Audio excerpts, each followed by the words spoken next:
Pretty gloomy.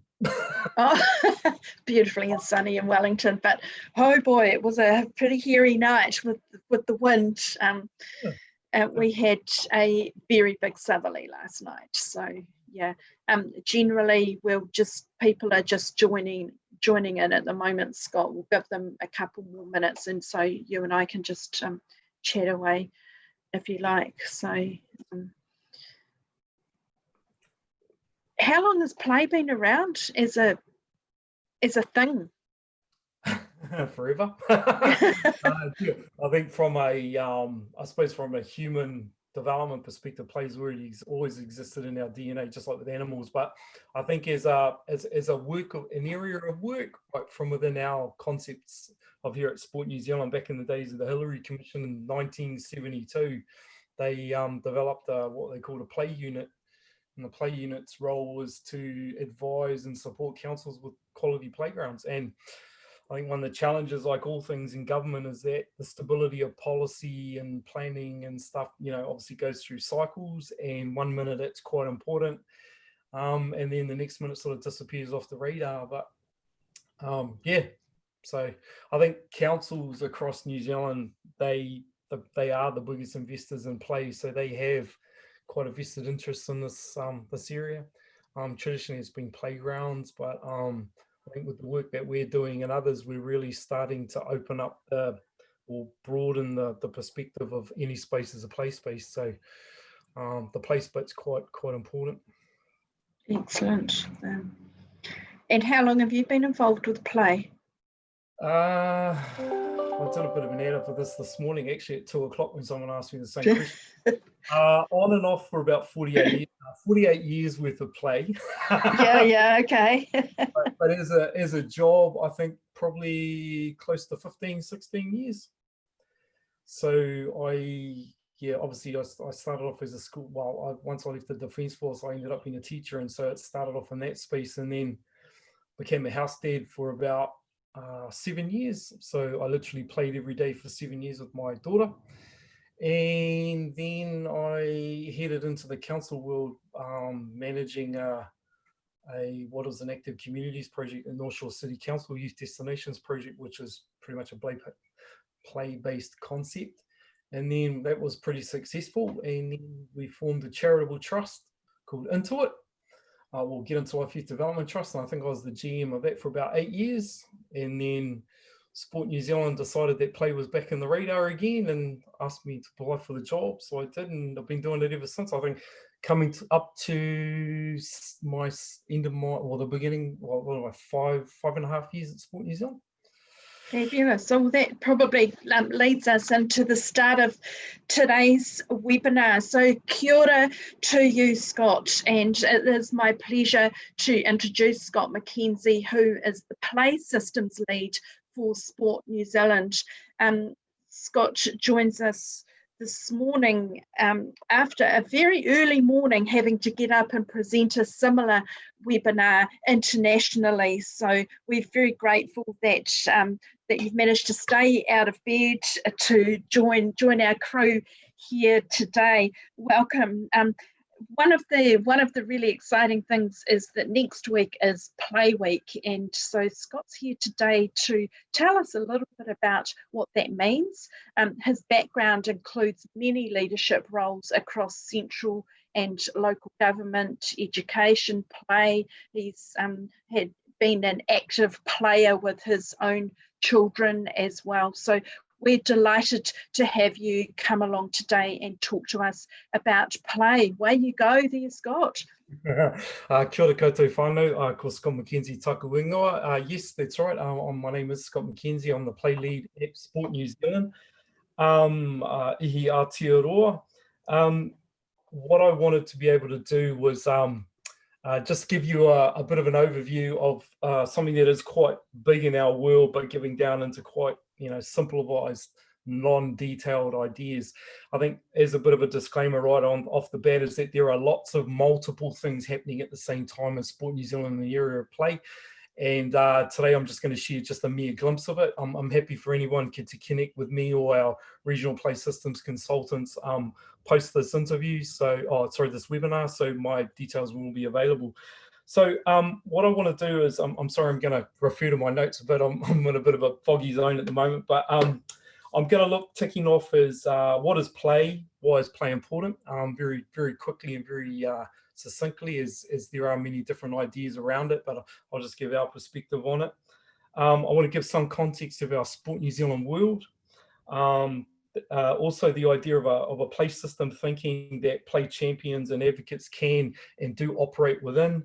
And I think the last bit was just an overview of what work we're currently doing to support, influence, and enable in some cases the stability and sustainability of our current, but also our future play system.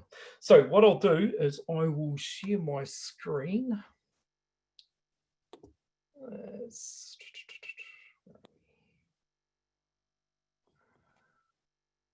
While Scott's sharing his screen, we just encourage you to use the question box at the bottom of your screen to ask any questions throughout. And at the end of today's presentation, we will endeavour to answer those questions. Thank you. Cool. All right. So just a couple of other things before I get started. A lot of the key documents or ideas that we talk around play principles, play development process, you can actually find it on our Sport New Zealand website under the play page. But basically, in a nutshell, Sport New Zealand, Aotearoa, we're a central government agency for those that aren't aware of it. And at the moment, we have mandated within our strategy or our strategic priorities that play, active rec and sport and PE are our 4 domains of interest. There's a real focus at the moment with our strategic priorities, particularly in the tamariki space. And again, this is purely for a strategic purposes, but we look really strongly at the 5 to 12-year-old age group. There's lots of great things happening with 0 to 5. And so within our world around strategy and so forth, it's looking at 5 to 12s. But in saying that, plays from 0 to 99, I play every day with my nieces, nephews, daughter, the whole 9 yards. So I think there's one of the challenges that we have when we talk about this is that we just have to understand that sometimes the conversation comes from a lens or a perspective of our current work environment rather than a general rule. So initially, I think the concept when I first started at Sport New Zealand was really about what is play. If you can imagine Scott McKenzie walking into Sport New Zealand 5 years ago, where the predominant word was sport with recreation tagged onto the end of it, people were like, what the, literally, it was quite a new space. And in that case, I really had to articulate what is play. Now, what we don't want to do is we don't want to blob play. What is play? It's only this or it's not that. It's a wide range of things to many people in different ways. When I first came to Sport New Zealand, the easiest way of articulating it from structure was articulating it as players intrinsically motivated, freely chosen, for no outcome, with limited or no adult involvement. And so being able to articulate that gave us a spectrum of almost structured to unstructured. So that was the first thing. The next question was, why play? Well, fundamentally, in 168 hours in a kid's life, roughly about 128 to 130 hours of that is play opportunity. Children will play anytime, any place, anywhere. And I think why play is, for us at Sport New Zealand, it's the foundation of the physical literacy approach. And for those that aren't aware, we've got access to information on our website. But basically, the physical literacy approach looks at the dimensions of a child's development or journey through life based around social, cognitive, emotional, social, and spiritual development. Now, when we talk about spiritual, it's more about where and how the child sees themselves in their world. The other bit for us around why play is because, again, it is something that's very special, unique, and magical in a child's life. It's where they pretend to make sense of the world. I remember I was listening at a conference in 2014, and it was quite an interesting moment when one of the people that was presenting talked about children use play to pretend, seek it, realize it. So they pretend and reflect the environment that they're in. In this case, he was talking about children in a refugee camp, trying to play doctors and nurses around bandages and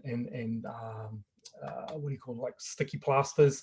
The next bit is that it really inspired them to seek that more, because it made them feel good inside, to the point where they actually realized the idea of helping their fellow refugee camp people by actually coming back and being part of it. So I think play is a real, an amazing way for children to share, explore, and be creative.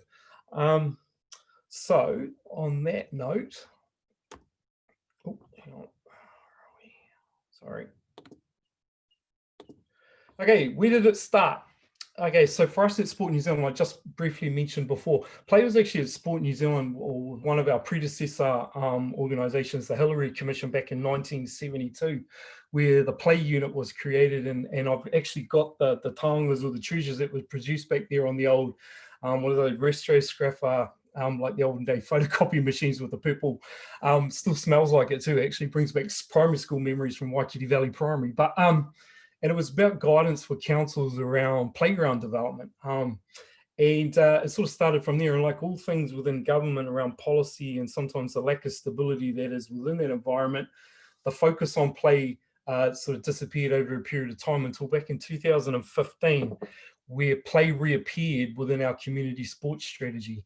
And this is primarily because of the understanding of the importance of play in the foundation years, or the developing years for children, based around the physical literacy approach. A play consultant was employed 40 hours a week. That was me. And from what we understand is, I think it was one of the first in the government agency that worked 40 hours a week just on play, with a main focus on what we would call that unstructured world of looking at the concept of children need time, they need place, and they need permission to play.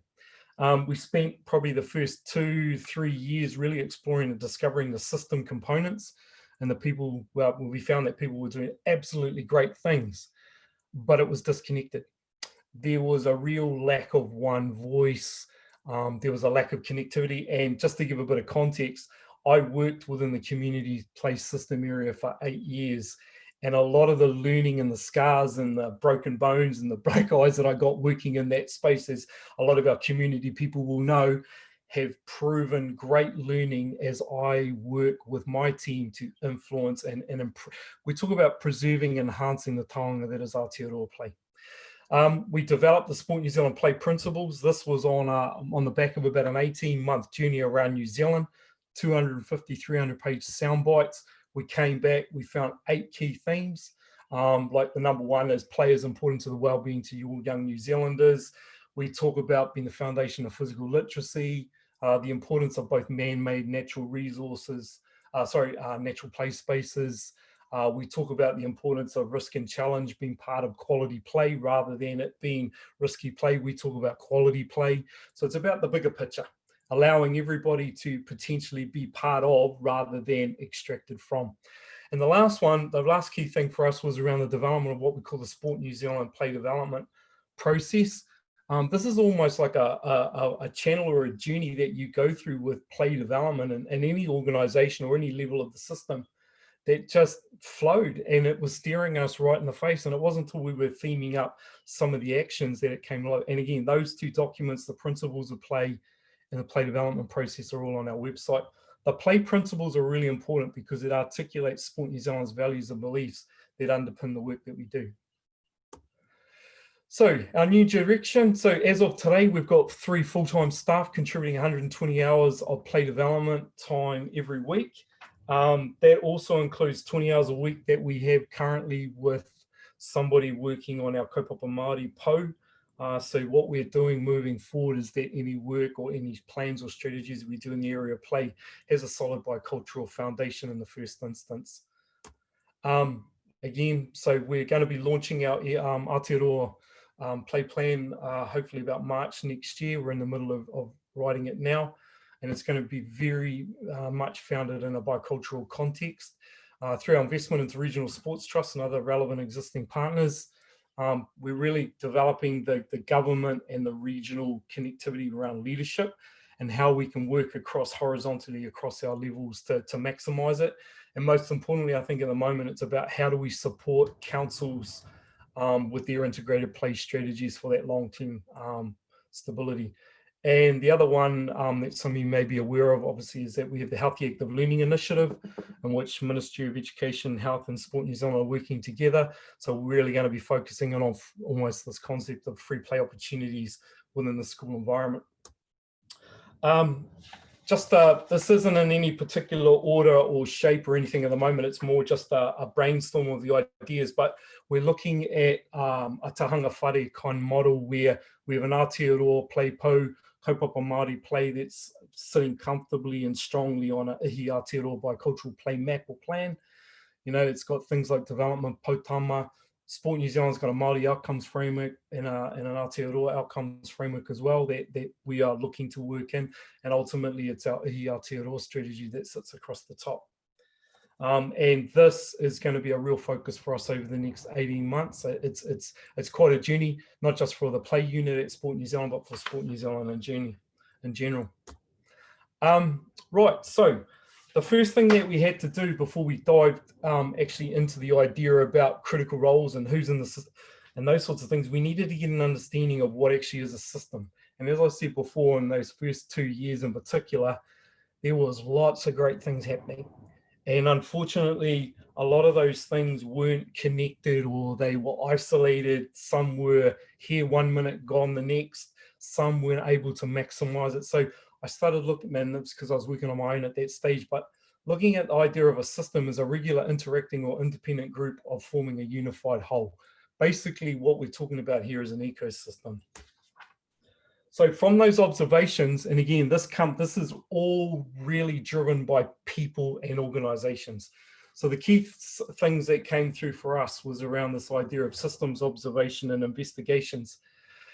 So the questions we asked was, is the system about connectivity or collision? All of us would have a horrible story to talk about trying to force ideas into other people and other organizations. Connectivity for us is absolutely key. I think it's also identifying that there's some parts of the system that we have to be prepared to let go. In the sense of it's in the time and space that we're working in, it might not be working. So is it time just to let it go, run its natural course? Is it still relevant? Revolution versus evolution, I think, and I wouldn't be speaking out of turn here where some of past government behaviours have been about revolution. We've got a new idea this year. Next year, we've got another one, and so on and so forth. I think one of the things that really came through is the importance of evolution and moving at the speed of the system. Layers versus mass, I think, is another interesting one. What we found was that the voice of play was loud, and it was extremely, I'm going to use the word complex. Everybody had an opinion, and it was a lot easier to start hearing more individual specific aspirations, concerns, if we started bringing things out into layers rather than trying to deal with it as one big mass. System versus sector is pretty straightforward. We don't have a place sector. Place sector is really driven around specific roles, and it's quite a term that they use overseas, particularly in the UK. Living versus stagnant, and pretty much speaks for itself. And I think this one about past, present, and future is also really, really relevant. We spend a lot of time in the past when we talk about play. They call it the rose-tinted glasses. And there'd be no one that's on this call today that would not be able to tell me their most memorable play experience in less than a minute.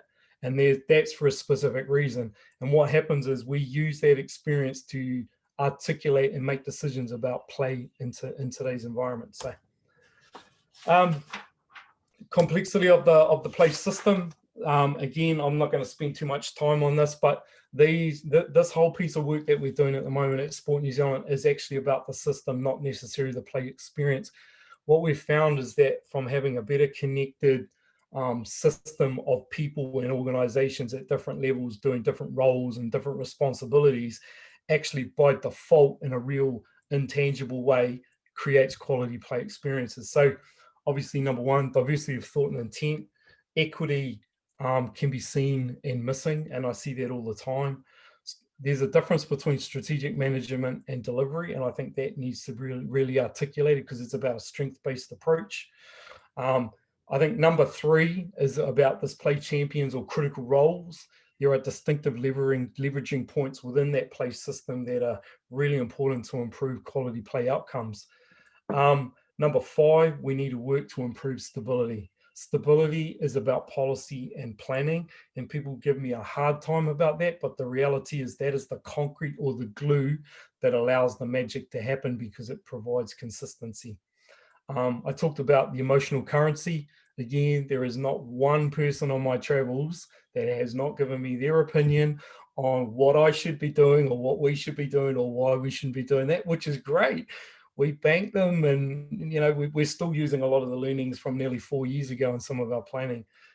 Most importantly, number 7, children are the most adaptable part of the system and really reflect how these factors are connecting together. The seminar or the webinar I was involved in the early hours of this morning, they talk lots about children being our social indicators. They will give us an idea about how our system or how the social infrastructure of our communities are going, because they are a direct reflection of it. Excuse me. This is a bit of a matrix of a quick overview. Across the top is the headings around what we see as being 4 key components of the PLACE system. Down the side is the PLACE system levels. I'll just quickly go through that. Government PLACE system level is about the connectivity across government. That is starting to happen, which is really pleasing. Still a long way to go, but the conversations have started. And for example, we're working with NZTA and a bit of a collaboration around Play Streets, which have already been underway. We've got our regional PLACE system lead network that's doing some great work with councils to bring it to life.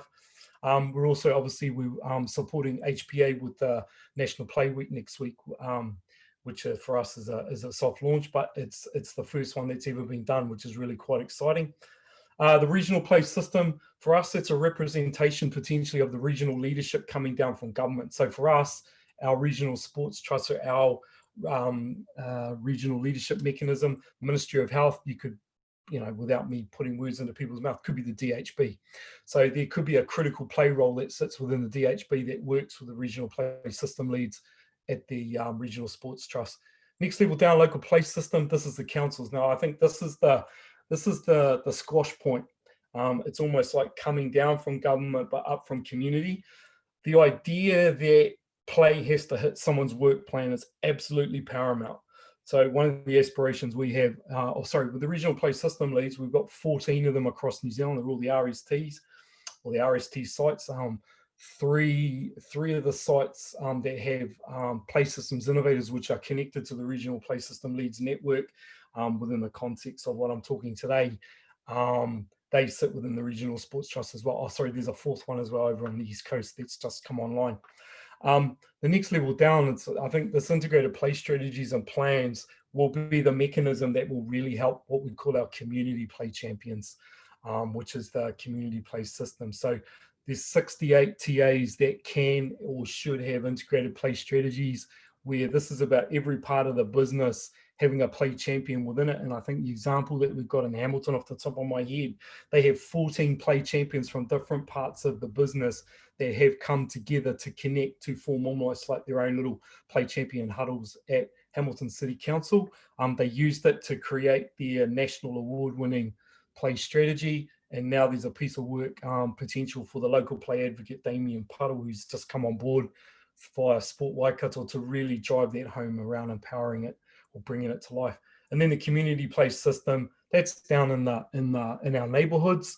We've actually got a community play system model that looks at how can we empower mums and dads of New Zealand to not only champion play, but also empower it. What does that look like? Who do they go to? Who do they talk to? So sometimes it's about getting rid of those barriers. So that's a bit of an overview. Across the top, I talk about critical roles. Now, critical roles can either be play champions, which is almost like a volunteer because it's the right thing to do kind of roles of responsibilities, but there's also the advocate, which is where we would like a lot of the more formalized stuff in organizations to go, because as I said before, if play doesn't hit somebody's work plan, it doesn't get done. And we've got some really good examples of how those roles have influenced some quite key outcomes. Stability comes from policy and plans, and I can't see the other one behind because of the screen with the people's faces on it, but sustainability, I think this is quite key. When I was working in the community with Intuit, it was about sustainability was always about money, but in actual fact, stability comes from people cycling through. So the more people we have cycling through being play champions, as one person cycles out, whether it's because you're a mum whose kids are now don't use playgrounds, to now you've got grandkids, it's that kind of sustainability of cycle. It's the same at Sport New Zealand. What's our succession planning of cycling people through? So if we're going to stay consistent around stability, around policies and plans, we need sustainability of people to keep picking up the mantra. It's like creating this massive big tribe across New Zealand. We've got a play development process. I think this slide here in its own right is, I mean, the crux of it all. Let's create play champions. To create play champions, it's about anybody in an organization, individual, even an organization can be play champions. At Sport New Zealand, our biggest play champion is Pete McSkimmon, our CE. He stands up and advocates for play and the value of it, what it is, the importance in a child's life. And just by doing that, he starts connecting people to an idea. What we're saying with Play Champions is that there are people all across New Zealand that could be doing great things or greater things if they started connecting up. So I think the Play Champion idea is advocating, it's influencing, it's asking questions, it's sharing, it's bringing people together to do the next stage, which is let's talk play. So you get all the play champions together on what we call a play huddle. Let's talk play. You create narratives, you create stories. And those stories or insights or play intelligence, whatever you want to call it, then create a narrative which informs Let's Plan for Play. Now, Let's Plan for Play is that stability piece. Believe it or not, families do plan this whole process, even going to the beach. But the Plan for Play really sets the stability for enabling investment, just making it okay, giving kids time, place, and permission. The empowerment piece is about bringing that planning to life. This, I think, is a really key one. And again, it's not necessarily about money. It's about the time, kids understanding kids need time, they need place, they need permission. The play champions in their initial roles and ideas is about what is it that they can do to empower play? Is it about communicating again? Is it about sharing? Is it about actually creating examples and being a catalyst? And then the last one we call replay is the evaluation and monitoring. And then you'll see that's just a big action learning loop. So I think one of the things with this is that we've used that at government level. At Sport New Zealand, we use this play development process. One of the things that will evolve with this, though, is that it will become a more bicultural, foundational potama. At the moment, this is the sort of operating model we've been using up until this point, but I can guarantee that that will evolve and change and be more bicultural in its intent, so that it can connect across our kaupapa Māori space as well. And the last bit, this is just a bit of a screenshot. It's not very well laid up, and I do apologize for that, but we've been prototyping over the last 2 years this whole idea of different things. And I think if you look at the orange roles in particular, these, and again, this is something that's sort of been a bit of a jigsaw together, and it would be the ultimate state. I'd need to go back and check with Mark and Sam around some of the community and the local piece, but those ones in the orange, I think, are the critical ones. Without those critical anchor points in our Aotearoa Place system, we will still be where we were 20 years ago. So I think part of the roles that we have across the different levels is looking at how do we fulfill those critical roles, understanding what the roles are, what are the characteristics, what are the aspirations, and what is something that we can do as an evolution rather than a revolution that will influence, nurture, all the things that we need to guide, support, mentor, empower, play within that system level. And that's it. Oh, sorry. I will add one last thing in support of the great work that Kate and HPA have been doing. Probably about 12 months ago, one of the things that when I caught up from Kate with HPA was the real lack of a celebration week. Everybody likes a celebration week, and they seem to have a week for everything. And we thought, why not have a play week? And so it sort of started morphing, and then we got serious about it in the middle of the year. And I think the great thing about working with an organization like Health Promotion Agency is that if you use a strength-based approach, that is their gig. You know, the work that they do to sell, not sell, but provide stories and examples and catalysts to influence thinking and actions, I think is absolutely first rate. So we've shared through our regional play system leads network a toolkit. Every RST at the moment across New Zealand should have a regional play system lead in place by now. There's 14 of them. So if you live in Northland, I'd connect with Anna at Sport Northland. She'll be able to link you up with something. But what it is, it's just about capturing the good stuff that you're doing in your communities and in the TAs or across your region that celebrates play. We want to reach into the darkest corners of Aotearoa and bring it to the light, because there is some amazing stuff happening. So let's talk about this as being the first step, and aspirations for this to go bigger and better and all that kind of stuff is definitely in the mix. So again, it's the first time we're doing it. We're hoping we're gonna, you know, the aspiration is to really lift the profile of play and its importance. So yeah, big ups to Kate and the team. They've done a great job to get us to this point. And Kia ora, Scott. Wow, your enthusiasm and your passion for play is infectious, and I hope that that's created a lot of people really wanting to get out there and do something to promote Play Week next week. Fabulous presentation. Thank you. If anybody's got any questions, please write them into the question and answer section in the box. And in next week's A&A Focus, we'll put the links that Scott has mentioned today. We'll put the link to Sport New Zealand's Play and also to the Health Promotion Agency's Play Week as well. Scott, I just wondered if I could start with a question, please. It's if I was going to leave this webinar today trying to do something, what is that first thing that I would do? The first thing that I would do is I'm always a true believer of what does it mean to me? And I think this is the question that I always ask when I meet with people. I talk about, so what is the value of play in your life? Think about the people that you're surrounded with. Now, I think all of us in some shape or form will be connected either directly or indirectly with tamariki. Have a look at the what play looks like for them. Talk to them about it. But I think ultimately it's about getting an understanding of what does play mean to you. As I mentioned with the intrinsically motivated, freely chosen for no outcome, it's really quite clinical. And I think if we're really going to own it ourselves to be able to become play champions and advocates, we need to be able to, I suppose, use, like myself, I've spent a lot of time looking at it and teasing it out. So that would be my first one. The second one would be, think about who can you share that with? And that's that 1+1. And if you go 1+1 and then everybody, so all of a sudden we're starting to develop tribes. From an organizational perspective, if this is something that you think your organization can contribute to or actually works in this space and you didn't even realize it, have a conversation about it. You know, designate yourself a play champion and go, right team, let's talk play. I'm now currently, and this is a bit of a personal sort of sharing, but I'm now, well, just under 100 kgs.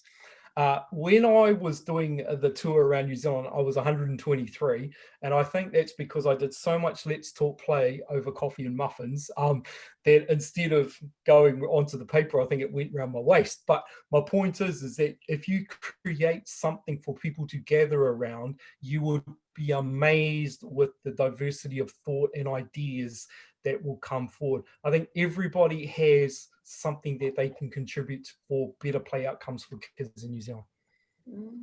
Fantastic, great role model there with your play.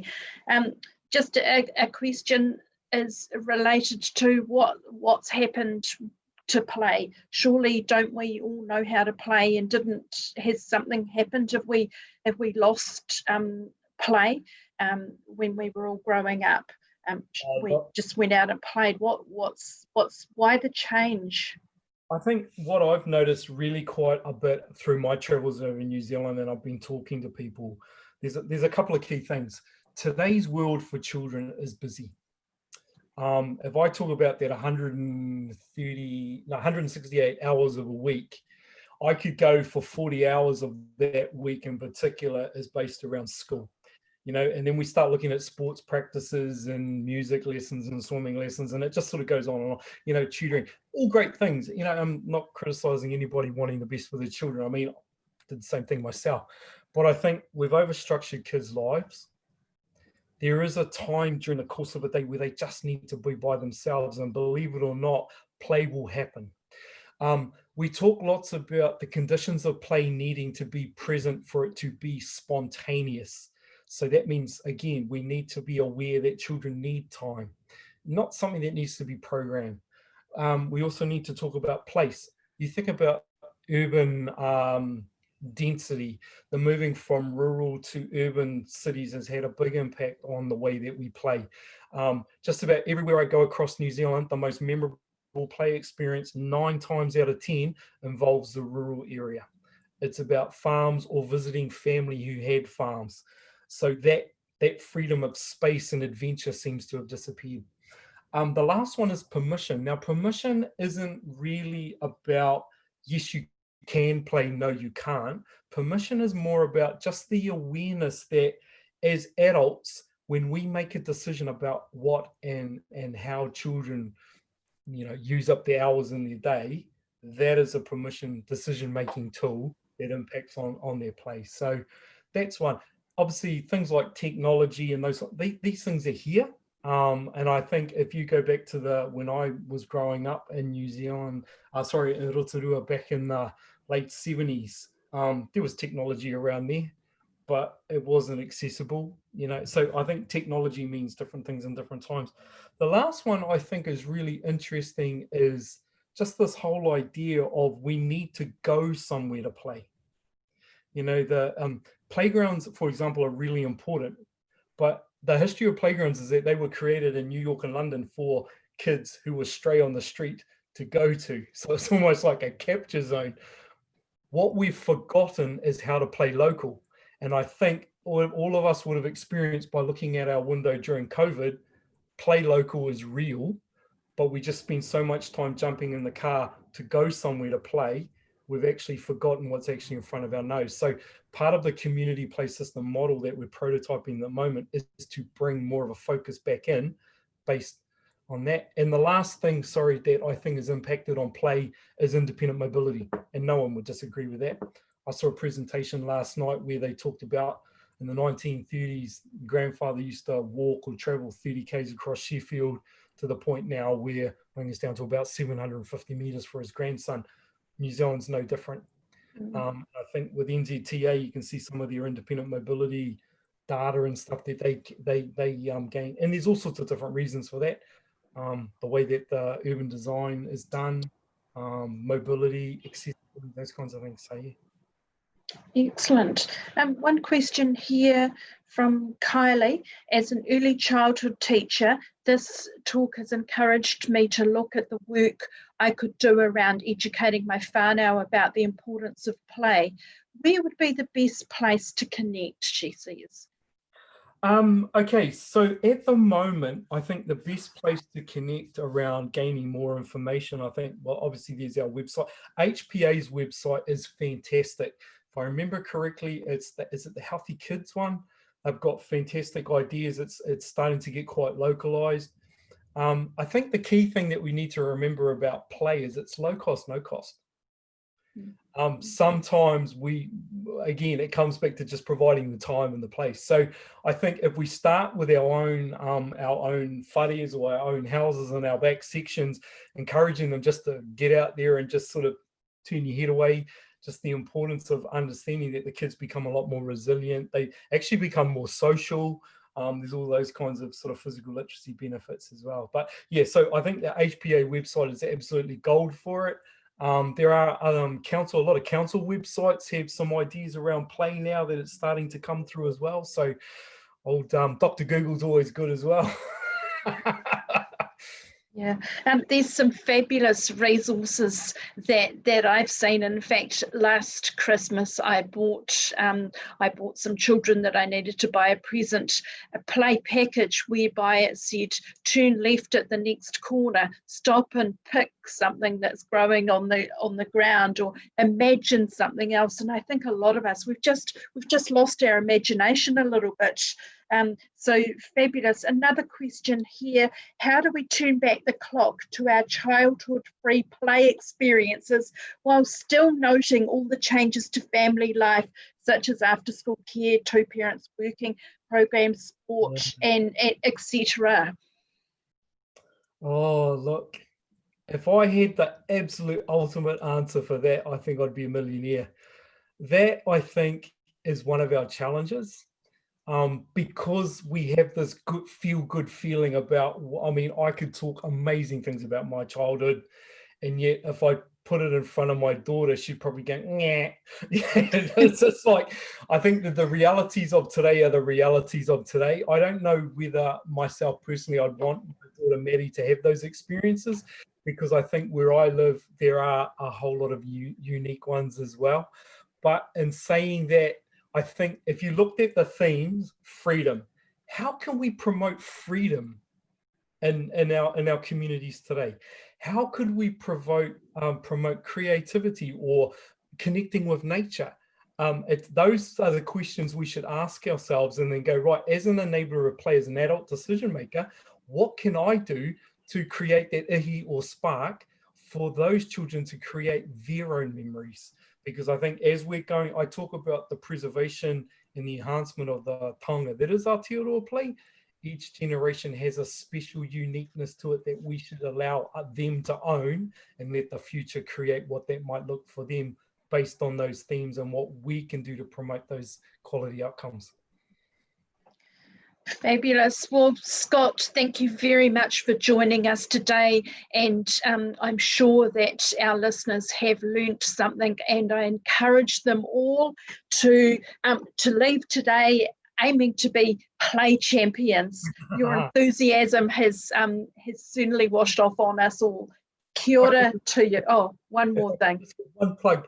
If anybody wants to connect to this whole play system idea and thinking or anything like that, I recommend you ring up your regional sports trust and ask to talk to the regional play system lead or the play systems innovator, and just get involved.